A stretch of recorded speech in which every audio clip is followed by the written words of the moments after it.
Hey, it's a privilege to be here.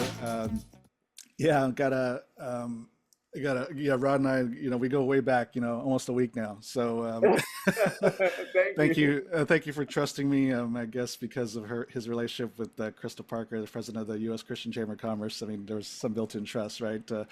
I got a text from Crystal on, I guess it was Wednesday, right when we checked in at the hotel, and asked if I'd be willing to speak for you. I said, sure, when? And they said, oh, Tuesday. I'm like, okay, well, I'm a pastor's kid, so one thing I learned from my dad is you always got to have a good message in your back pocket, ready to go.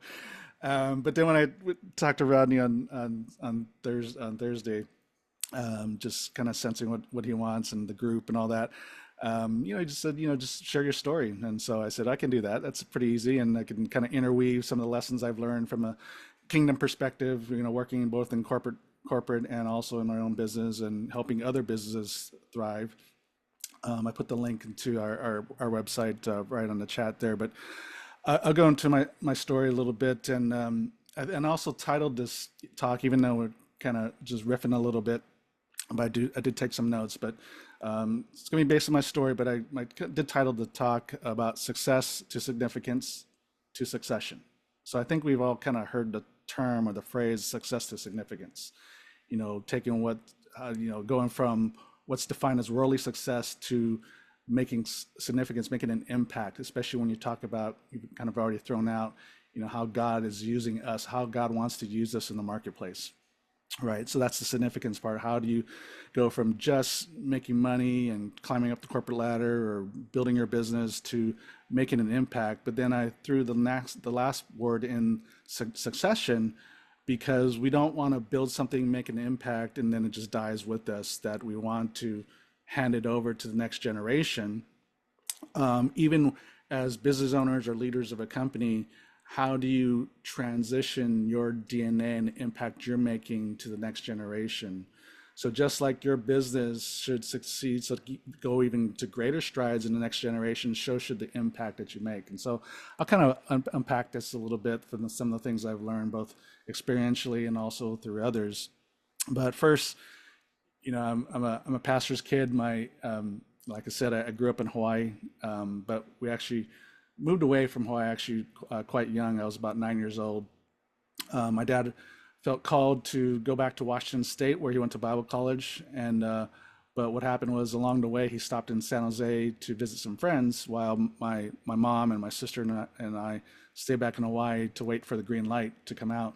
But he stopped in San Jose to meet with some friends, and found out that's kind of where he felt we should land. And so I grew up in Northern California, very involved in sports, three-sport athlete, and I even played basketball. And as you can see, I'm Asian, which means 99% of Asians are not tall, are not gifted with height.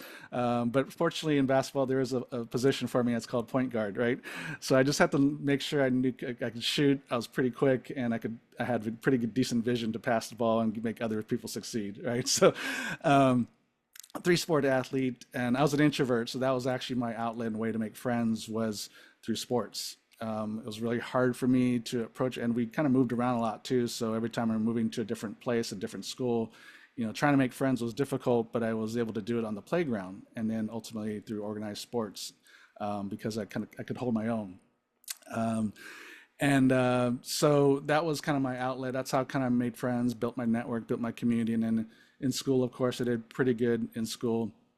So growing up in an Asian household, school is a pretty big deal. So my dad was always checking my grades, and if I got a A minus or a B, we had a little talking to. Um, and then I didn't have necessary. I didn't want to go into the ministry, because I just, like my dad said, sheep bite. And so, being a pastor, being in ministry is, you definitely have to be called, right, Rod? Big um, boss, man. I'm gonna quote that one. That's a good one. and so, you know, there's none times like, so we serve in leadership at the church, and there's a couple of times when my pastor said, "Oh, maybe we should, you know, run you up the pastor track. And I said, no. I said, I definitely have not felt the calling, and I don't think that's where my call is. And then even just recently, we were kind of on a little vacation, a group of us at church were on vacation. So was our pastor and his wife, and he had heard we were talking about how we were thinking about moving to North Carolina, of all places, since you brought that up, North Carolina. And he's like, "Oh, we don't have a church out there. You pray about starting a church out there." And I looked at him, I was like, "Pastor, like seriously, I do not feel the call."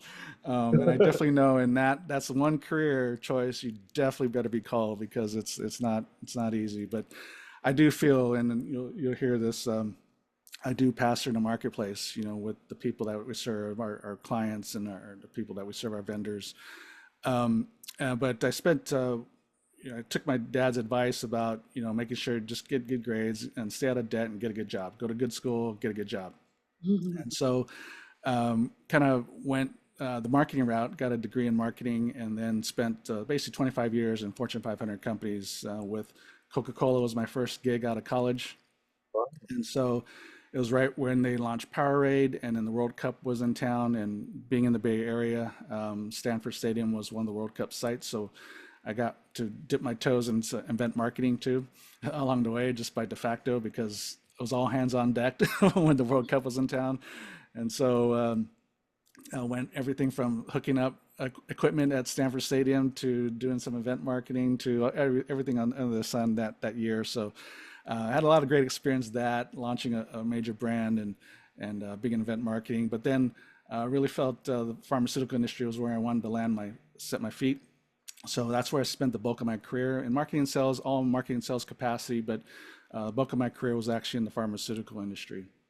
And then about 8 years ago, left that to start our own consulting business in marketing initially, and then it kind of drifted into kind of just general business consulting, because coming from the corporate background to helping support family business, one of the things I saw early on in the business is that they were working much harder than they needed to. There was just not so much a marketing issue, but they had a margin issue. They were just either had low margins, which forced them to work harder because they didn't have the margin to hire more people or get more equipment or better software and to improve the capabilities that will make their business a little bit more efficient and more productive. So we kind of drifted not just in marketing and sales, but trying to fix some of the essentials to increase their margin. Once you increase your profit margins, now you have the ability to hire out more things or get more support, and that would get you more time margin, right? Because now the owners and the teams aren't wearing more hats than they needed to. And in the process, we saw that, as you're grinding it out and striving in business, it was also affecting their home life. And so, as we got to know the business owners, our clients, they start sharing a little bit about their personal life, and then essentially the marriage, the home life starts to come up. And that's where the pastor hat came on, right? And so what happened was we saw one thing after another, one client after another sharing the same kind of story. And so I looked at my wife and I said, "Hey, there seems to be an elephant in the room. There's a lack of work-life balance with these owners, these founders, and it's just not helping their home life. And so how can we help both sides? We're already helping in the business, but how do we help them thrive in their marriage, their family, even as they're building this thing, right? We're not going to turn the business over overnight, but we can help them see how, just with a little bit of intention, can build a healthy marriage and a healthy family while they're building this thing." And so that's when we started our kind of not pivoted a little bit, just added on the aspect of helping these married entrepreneurs just do it better, have a better work-life balance, but how to win on both sides.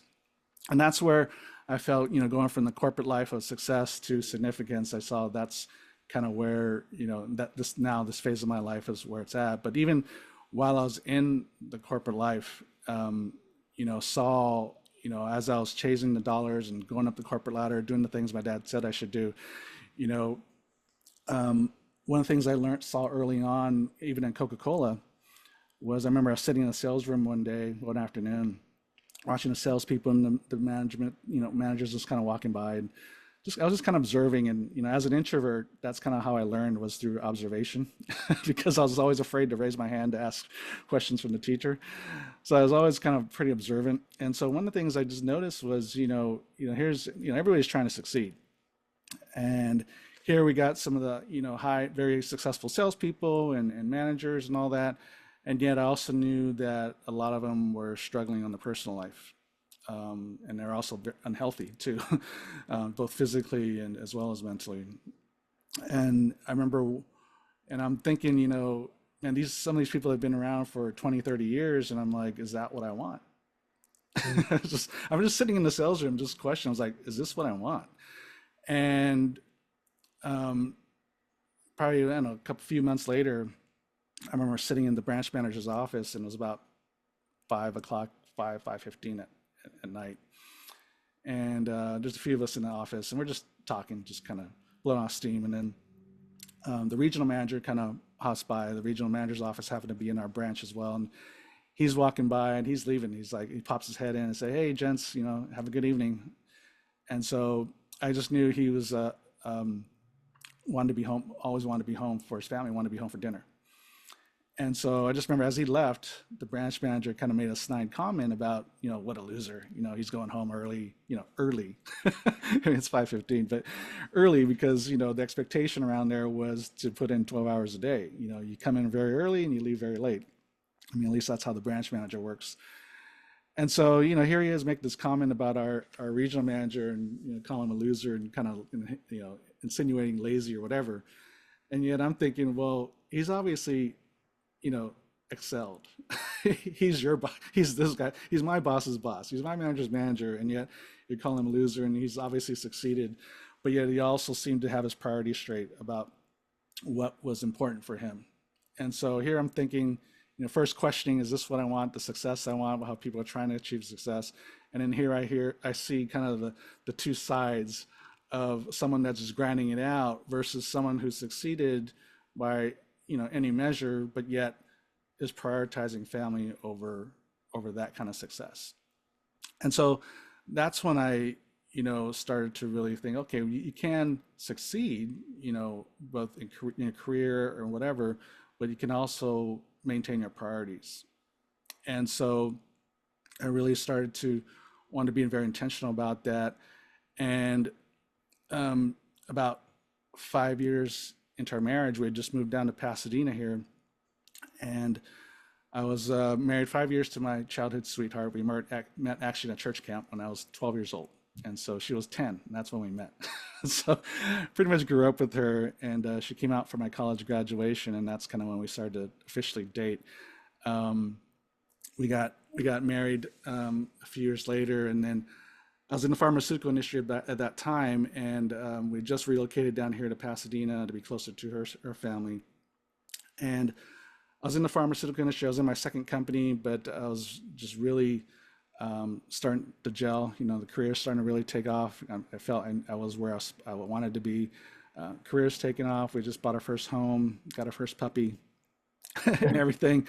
Her career is taking off too, and everything seems to be going well. And then 22 years ago, just a week before Christmas, she was on her way to work. I mean, literally 10 minutes from this room here, 10 minutes down the road, and her car spun out on the freeway and smashed into a light pole, and she died at the scene.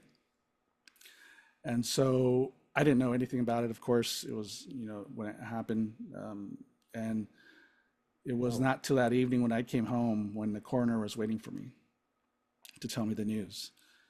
And you hear about stories like this, these tragic stories, and we didn't have the long goodbye, or there was no um, like anticipation. There's none of that. It wasn't just like she's sick, and it was just like all of a sudden, one moment she's here, and the next moment I'm getting news that she's gone.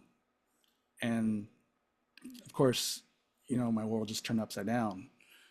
And I, um, you kind of hear about these kind of stories, these tragic stories where someone loses their loved one just immediately, and you never think it's going to happen to you. And so as the coroner's sitting in my sofa just in the other room talking to me, I mean, I'm breaking down, but at the same time, in the back of my head, I'm like, this, I don't think this is real. This doesn't seem real. I mean, I just literally just held her in my arms and kissed her goodbye for the day. Um, and I had this doesn't make sense. And so when he left, I made phone calls to her manager and the rest of her at work to see if she showed up to work. Because obviously, if she did, that means the story is not true. Because if she made it to work, that meant she was past that scene of the accident. But they all said that no, she never showed up. Wow. And so, that's just you're just kind of, I was just in a fog basically, and um, people, of course, are reaching out. And then the next morning, um, literally had a knock on the door. My doorbell rings, and when I open the door, that kind of my path to redefining what success was started. And when I opened the door, it was my parents, my sister and her husband, and then some of my good friends from up north drove down. They must have caravan because they all showed up at the same time. So, um, and in my friends, it was literally the kind of different phases of my life were there at my door. My family, of course, but any of my friends, there was different friends from different phases of my life, from fourth grade all the way through college, and at Coca-Cola. And all of a sudden, all these people are showing up, and I'm like, it was almost like the door frame like just showed me this is success. You got your relationships when all else is gone. Because I'm not thinking about work at that moment. I mean, I'm not thinking about my sales goals or anything like that. I'm just, you know, but the people that love you and care for you, that's success. And so I started to, from that moment, that for me, the redefining of success was, relationships first. And it doesn't mean you can't succeed in the other areas of your life professionally, but if you don't have your relationships, what do you have? Because you'll have nothing. um, and so it was interesting as that first year after losing my wife, it was the first time I won the Best Performer Sales Award, which is the top 5% in the company. And this is nationwide, so we have about 300 or so salespeople. And so that was the first time I won Best Performers, and I wasn't striving. I was still working. When I'm working, I'm working hard, but I was very intentional about relationships, and I reconnected with some old friends from even from church camp days, because a lot of them were down here in LA, and of course they came out for the funeral and all that. So I got reconnected with them, and there were some other relationships even at work, and I was wanted to be very intentional about relationships, taking the time off, and here we have other high performing salespeople that are just grinding it out. Some of them like brag about how they haven't taken a vacation in 5 years, and I'm thinking, that's crazy. I'm taking my vacation. They're paying me to take vacations, so I'm taking vacation. And so I was working hard when I worked, but I also turned it off because I knew that wasn't everything. That's all it could be. And so it was a very, for me, almost like an easy year because I wasn't striving. I was just intentional in my relationships, which fills me up, which fills everybody up. And then when I'm working. And I had these boundaries, and I could, business is one thing, but also relationships is another thing. And I won Best Performers over people that were just grinding it out and just didn't have much of a life outside of the work. And so, um, that was just the cue to me, God's on a wink, as you say, is like, yeah, this is what success should look like, is when you have every facet of your life, including your relationships, are healthy. Not just the career bucket, the business bucket, and the money bucket, but the relationship bucket. And even though I wasn't quite walking with the Lord at that time, but because growing up as a pastor's kid and also having my own Samuel moment where I heard the audible voice of the Lord wake me up one early morning, that I always knew God existed. I knew He was real, even if I wasn't quite walking the walk. But then a few years later, I met my current wife now, Kaylee, and she was a devout Christian, and she was the one that kind of got me back into the faith, so to speak. Um, and then when we got married and decided we were going to stay here in Pasadena, um, found a home church, and our church was a few years into it, they started to, we had different speakers come in and they started talking about the seven mountain mandate. I don't know if any of you are familiar with the seven mountains, but basically, Lauren Cunningham from YWAM and Bill Bright from Campus Crusade, they both had this dream, this vision back in the 70s, the same kind of dream and vision, and they shared it just coincidentally to each other over coffee. And it was about there's the society, the world is being discipled by seven molders of society, seven influencers. And there's kind of art, if I can remember them all, but religion is one, the family, just where you grow up, arts and entertainment, and then media, business or economics, government, and education. Those areas, people that influence in those areas, whatever comes out from those areas are discipling the world. And so the question is, where's God positioned you, what mountain, or so to speak, and where's God positioned you, and how are you supposed to influence and impact that area? Because as that goes, you're by effect, you're gonna affect other people. And how do you disciple other people? Basically, so the Great Commission, Matthew 28, go ye therefore and make disciples of all nations and preach the word of God, it's not just about evangelism, because I think that's how it gets used a lot of times from the pulpit. But the discipleship piece, right, it's in there. Discipleship is a little bit different from evangelism. Evangelism is telling, discipleship is showing. Discipleship is basically like mentoring. It's coming around people and then showing them how to do things, both through your words, but also through your actions. And even if you're not intentionally talking to someone or coaching someone or mentoring somebody, when people are just watching you and your actions, you'll be teaching them, you'll be discipling them. So that's why, it's always about, you do your work hardly for the Lord. It's Lord you work, not for man. And you got to work as though, because God's always watching, but not, people aren't always watching, but God is. So that's why, how do we do the best? How do we serve God through our work and do the best, make the right decisions, both morally and spiritually? And because ultimately God's watching, but you'll also be surprised of how people are watching, even when you don't think they're watching. One of the things, I guess, how I discipled some of the people, even within the pharmaceutical company I was at, was them watching me how I walked out the loss of my wife. And people were very impressed. I was like, I don't know. They would ask me, how did you do it? How did you get through all that? And it's interesting. I don't know. I was just like, I literally, even like I said, even at that time, I wasn't quite walking with the Lord, but I knew I had to put my faith in God that He was going to pull me through this, and everything, it was going to be better the next step was going to be better than the first step.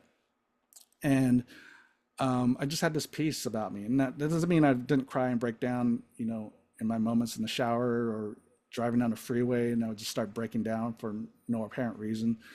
But at the same time, I had this peace that God was going to take me through. And so I guess that's what they saw, and so it's just interesting, so anyways, I say all that. So when you think about the Great Commission and discipling all nations, it's through your actions, not so much just your words, but it's through your actions that can create these opportunities to share the gospel. And it's when people ask me, how did I go through it, was when I shared, hey, God. I mean, I don't know how, but I would start to explain things. But anyways, it was interesting how, and especially when you're a top performer, they listen to you even more intently. How do you do all this, go through your grieving period, but then end up being best performers? So it's interesting how it's not that God doesn't want you to succeed, because the success does kind of open those doors, but when you do it the right way. And there's been times that, I was almost challenged to do the right thing, even in business and even in the pharmaceutical company. There was a period where I was in the oncology division, so we sold, cancer drugs, basically chemotherapies and biologics, and there was a study that came out when I was working and showed that if colon cancer patients had a certain genetic defect. There's a certain genetic marker that they had, that they would not respond to our drug. And so, and that represent about 40% of colon cancer patients. So Yeah. our, our, our drugs doing about $600 million a year revenue at that time. And do the math, right? If you think it's potential to lose 40% of sales, you know? And so our company was like, you know, told the sales, hey, don't say anything. We're trying to figure this out, how we're going to message it, yada, yada, yada. You know, of course, they know they're thinking, how are we going to mitigate losing 40% of sales? Mm. And so, they're looking at the short term of how we're potentially going to lose sales. I looked at it long term. I said, I was telling my manager, I was like, long term, we're going to gain because even though that genetic screening would screen out about 40% of potential patients, potential sales basically. But what happens is because physicians and patients have multiple options when they get treated, so they're not always going to get treated with our drug anyway. There's options. But if all of a sudden the doctors know that, okay, this group of patients aren't going to respond to this drug, but then all of a sudden we have a smaller group of patients to treat that have a greater potential to respond to our treatment. So basically, whatever the response rates were, the remission rates were in the clinical trials, now because we've isolated down to more the patients that most likely are going to respond, now our response rates will go up, just because we're already screening out those we know that will not respond. So now the chances of success are greater with our drug than everybody else's, because the response rates are pretty similar across the board, give or take. So I looked at it long term. Yeah, we'll take a hit. I mean, short term we'll take a hit, but long term it's going to be actually better. And so as they were trying to figure out, I told my manager, I said, I can't in good faith not say anything. It's not just because of the long term sales issues I described, but to not share the information now when we know that it's out there. Eventually the doctor's going to know anyway. Eventually the information will get to them anyway. But right now we know, and we have an obligation to tell them, because right now, every day, they're making decisions to treat a patient with our drug, and a lot of them aren't going to respond. And it's a six-figure treatment, and they're going to get some kind of side effects. And so to go through the expense and the, also the challenge of going through treatment, knowing you're not, or when they're not going to respond, is just, this is not right. And so of course, just from that standpoint alone, we got to do the right thing. So I just, as I'm out in the field, I'm just sharing that with my physicians and nurses, because one, it's my reputation online too, and also the relationship is more important, and also, but more importantly, also the patients, right? And of course, then the relationship gets affected. So, sure enough, my sales took a hit initially, but it wasn't 40%. It was maybe a 10% dip, but then it quickly recovered. Where again, I want best performers again. So next thing you know, now the executives are saying, okay, how do you roll this out? So basically coming to me about, okay, how do we roll this out? So basically that's an example of making an impact and discipling an organization. And even when I'm not even in management, but yet the decisions I make and the actions I took, one, I had to take the hit, knowing that it's not going to be popular and I'm going to take a hit, but having to believe and have the faith that long term it's going to be okay. So that's just the kind of dichotomy, the differences between how the world not just views success, but how they look at things at such a short term. And decisions we make, decisions that get made a lot of times, are very short term focus, when God's always looking at the long term effect, both relationally and even monetarily and all that. So as we're even just going through our own, our business, the decisions we make, a lot of times we have to make these decisions that are the right thing to do, is gonna create some, you're gonna take a hit.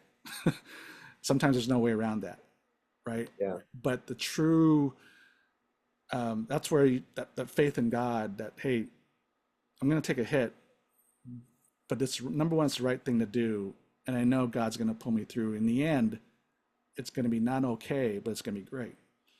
So Yeah. sometimes to get to great, we have to take the hit in the short term. That's going to be unpopular, and your team, your vendors, some like customers are going to complain, and sometimes it could cost you your job. You never know. I mean, it didn't cost me my job, and I got promoted, but sometimes I know sometimes it will cost your job, and so, but to go from that success to significance, making an impact, those are sometimes the cost we have to pay, the price we have to pay sometimes. But knowing that it's always going to be good at the end. Mm. Um, and so I just so that's that success is significance. I was seeing that the significant the impact I was making even in a corporate organization, and then when I stepped out finally to help family business, because we just had a call for to help family business, one because my wife grew up in it, and I just had a heart for it because one, I get to deal with the business owners one on one, and not only make have help them in their business, but help them in life, and have help them go from striving to thriving. And so now we're in that next phase, or I'm in that next phase of significance and impact of really of really impacting organizations from the top down. And so really enjoying that, but also now we're thinking about, okay, what does succession look like? We don't have kids, so what about succession? And we've helped a number of our clients through that. And I always tell people, it's like, hey, just don't think about, number one, your business, even whatever business is, from restaurants to even what you guys are all doing, you all have a call to make a significant impact beyond just the services and the products you sell. Yeah. How do we, how do we make an impact in people's lives? And especially now we're seeing that play out right here in Pasadena, how these businesses are stepping up to make an impact. But even beyond that, just on an everyday, how do we make an impact? And we want to grow it not just to sell or whatever, but how do we make sure as we hand it over to the next generation, number one, how do we do that? How do we ensure we get to hand off to the next generation? Because the the succession rate for first generation business are only 30%. Only 30% of first generation business actually make it to the second. So number one is how do we make it to the second? And how do we make sure the impact we're making or success we're making and the DNA of the founder is also infused in the successor? Now, if it's one of your children, that's kind of a little bit easier. But even that, sometimes it can be challenging. But sometimes the successor is going to be coming in from the outside, or sometimes maybe it's an employee an issue, and so an employee gets raised up. But whatever it is, how do we make sure that number one, it does go to the next generation? Because the whatever as you go into, if you haven't identified what the impact God wants you to have through your business, as you go into prayer about, Lord, what is the impact beyond the dollars and cents, beyond the products and services we sell? What is the impact we're supposed to make? Like I always, because we all know the brand, I use Chick-fil-A as a great example. Their impact is on families, Mm. right? And they've taken a hit on marriage, the marriage issue, and families. And they get to disciple families. Every time people are walking the door to order chicken, it's beyond that, right? The service and the hospitality is very much like a family. And so they are actually, the restaurant industry always surveys the market every year. And Chick-fil-A was actually voted the number one family favorite destination. So this is among the consumers. And so why is that? Because one, it's the DNA of the founder, Truett Cathy, big on family. All their foundations are based around family. If you notice, if you ever do the research, all their foundations are built around some kind of family impact. And just the way they impact their own family and organization, and then by extension, their customers are their family.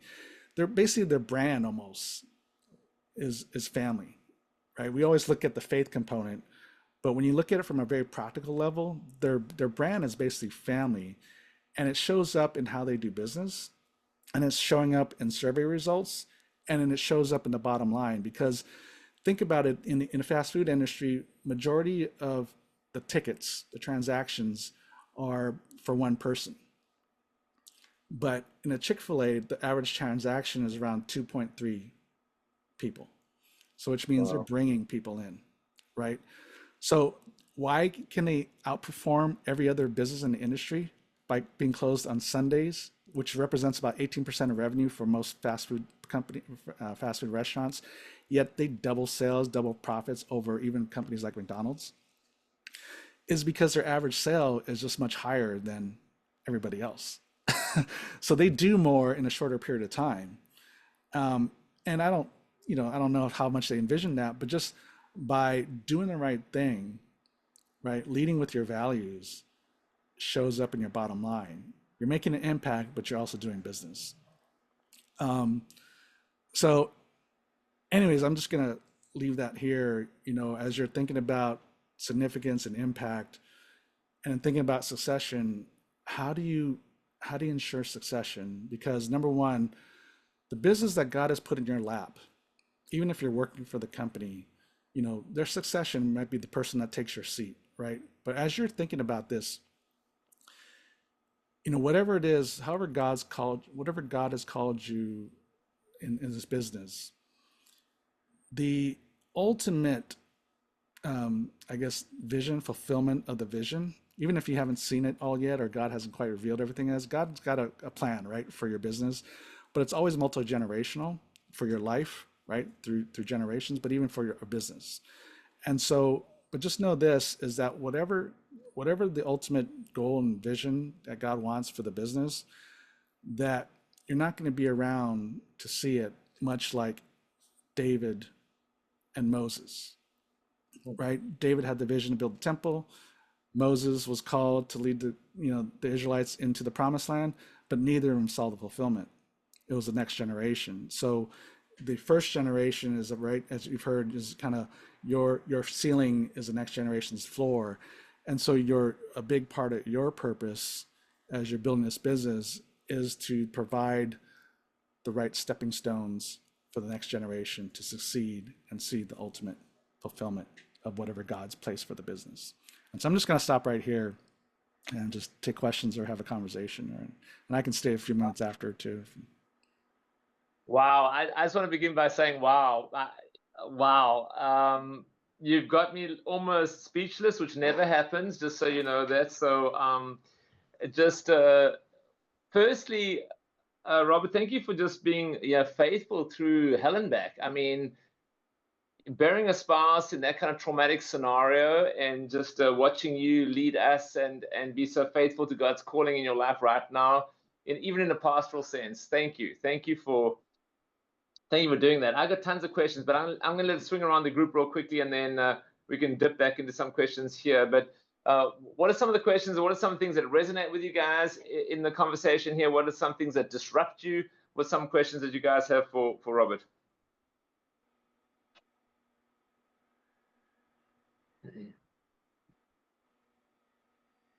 Robert, I would like to say thank you for saying that you can have your morals and do well in business, and that is a good and honorable thing.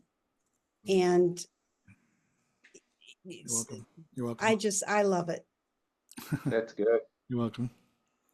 Yeah, that is good, because I mean the common word out there is you kind of got to wheel and deal. You got to make it happen, and sometimes it forces integrity questions. How do you be impeccably honest?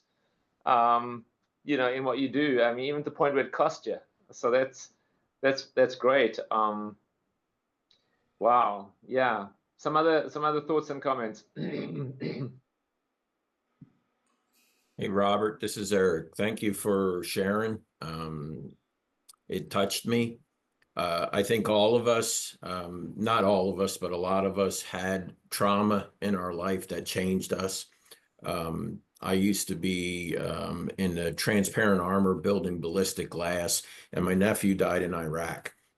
So I transitioned to build armored vehicles, and was very successful, had a business partner that wasn't ethical, and had to give that all up.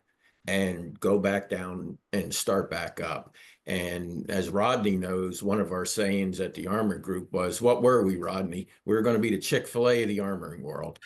That's exactly what we'd say. Yep. So thank you for sharing. You're welcome. Yeah, it's amazing Yeah, how God can use our pain to help others, right? Yes. I want to thank you for the entire story, the hardships and everything. I think all, like you said, all of us go through hardships. I mean, I've gone through personal hardships. I've gone through work hardships. We're in the middle of a little bit of a work hardship. Things are slowly creeping up a little bit. But like we've said here many times, we're wanting to be the expedite, the Chick-fil-A of the expedite world, right? And just in the reminder about how to go about doing things, and you're like being the example versus not just your words, and just being really transparent as well. I've struggled with that this year. Like I've had moments of frustration and trying to get to a certain level and trying to get through certain things to people, and I've lashed out in a horrible way about communicating that. So I have not been that example that I that I want to be. I am transparent about like how unbelievably imperfect I am, but it's still not something that I want to relay. So I've got some groundwork to reestablish things. I felt like we were really a company that was doing well about giving back and being very open, being a Christian company and being open about like you're going to lose business, you're going to lose. I mean, even when we were developing the whole website about the vision, mission, and core value statements, there's people in here saying you're going to lose business, you're going to lose employees, and I know that I immediately said that's okay, because I think that we were going to get the right employees. We were going to get customers of it. And I said, like, in Chick-fil-A was one of the examples saying, do you think have you ever been to a Chick-fil-A in an airport or a retail like mall or driving by one where the line wasn't like unbelievably long line? Do you think everybody in that line is a Christian? They love the product. But along the way that they were being an example, like showing that to them, that they were still being successful about being transparent, is a huge example for a lot of organizations. And you're kind of explaining that right now, right? Like we're all wanting to, or a lot of people are saying they would like to be the Chick-fil-A of their industry. And it's a big deal. And I got some refocus to do on my side. And maybe there's something we can do with the armored car division there, our vehicle division, because it is what we do.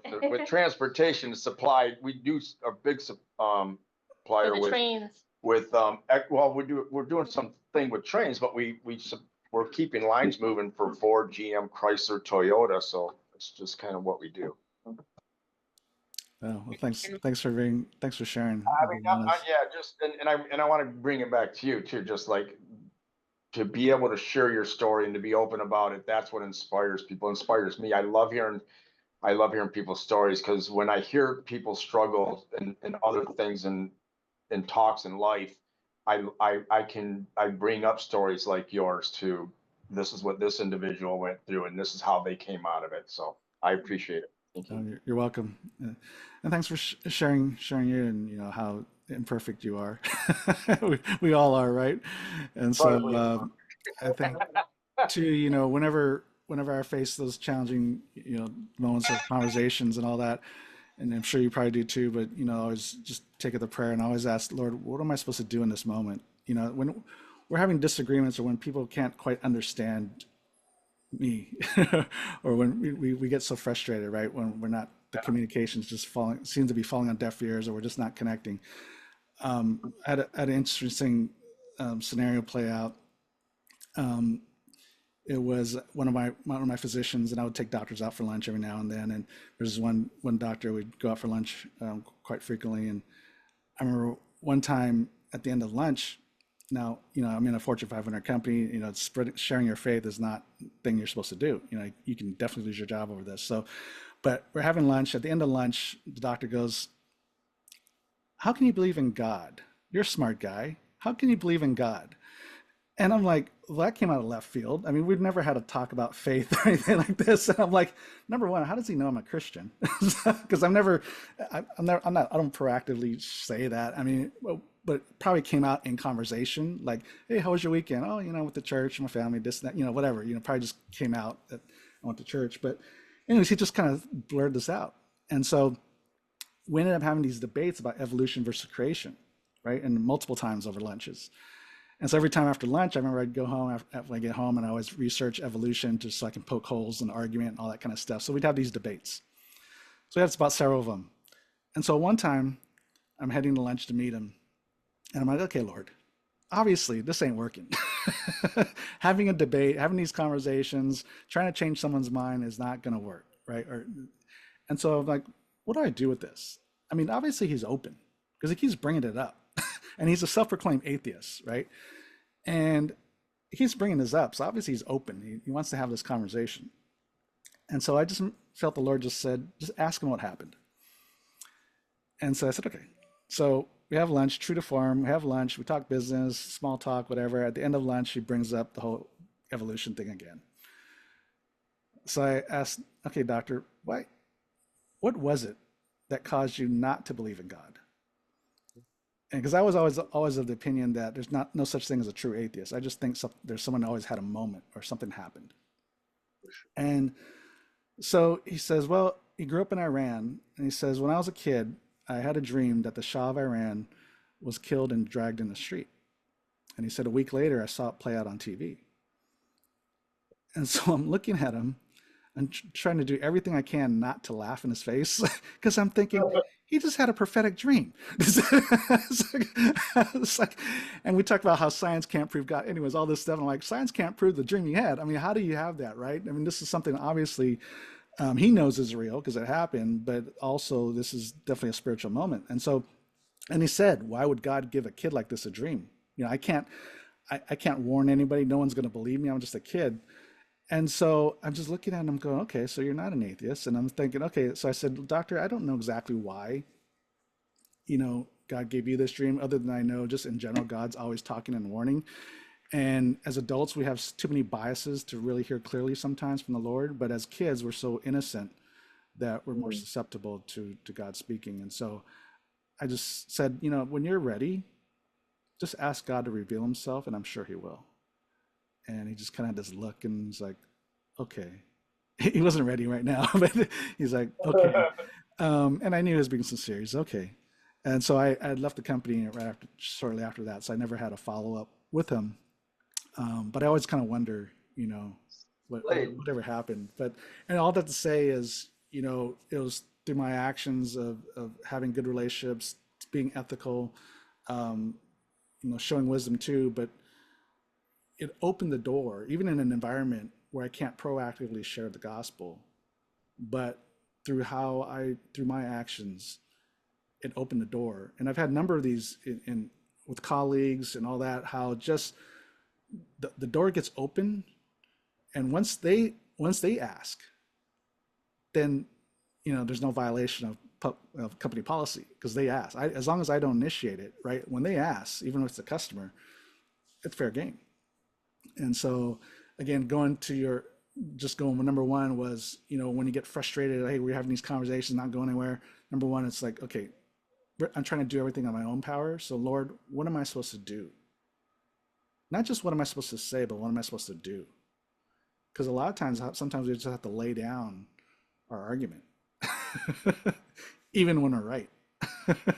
So it's not just what the words we're saying, but even the actions that we do. And sometimes those things can be challenging, but it's so amazing how God comes through in those moments. And just to share one more item about, how the doctor just asked me about faith, but even I just met a guy. I was at our local chamber. I'm a board on a local chamber too, but I had spoken at an event, and one of the business owners said, hey, can we grab coffee? And so we did. We had lunch. We had lunch, sat down, put our food down on the table, And his first words out of his mouth or question was, how important is faith in your life? And at first I'm thinking he's going to evangelize me. But it turned out he was asking because he was curious. And I'm like, how did, I'm like, do I have a thing on my forehead? It's like, so my guess is he, well, one, he was impressed, I guess, what I shared on business, but also he looked at my LinkedIn profile, probably saw my board positions with different ministries. But anyways, all to say is, yeah, you never know what's going to just pop up out of people's minds and the open doors just come out. I'm just like, where'd that come from? Love it. Thank you for having me on too, and just for being on. I know we're a little over. But Heavenly Father, we just thank you for all the hearts and the people that are here are represented, the kingdom hearts that are represented, the kingdom business that are represented, Lord. And we just pray for just great wisdom and clarity as they all move forward in 2025, to bring clarity on not just the business needs, but on, number one, who you've created them to be and what their calling and where their purpose is. We're always kind of thinking and praying kind of that prayer sometimes, but I would just pray for extreme clarity on that this year. And just praying for the families. We're praying for Eric's doctor's appointment, that everything comes clear. We just pray that you just go before and you just touch his body and just have everything be clear. And for Rod's kids, Tamron, his daughter, Lord, we just pray that you give Rod just supernatural wisdom and discernment on how you raise a child, to her especially. Lord, just supernatural discernment on how you raise the kids, Lord, because sometimes when we're at wit's ends, we can't think straight. And so we just pray for discernment and clarity around that. And I think we can all use that in all of our walks of life, of discernment, of sensing what's needed to be said, what's needed to be done, instead of just striving in our own strength and what we know. We just pray in all things, Lord, we can just have discernment in what we do.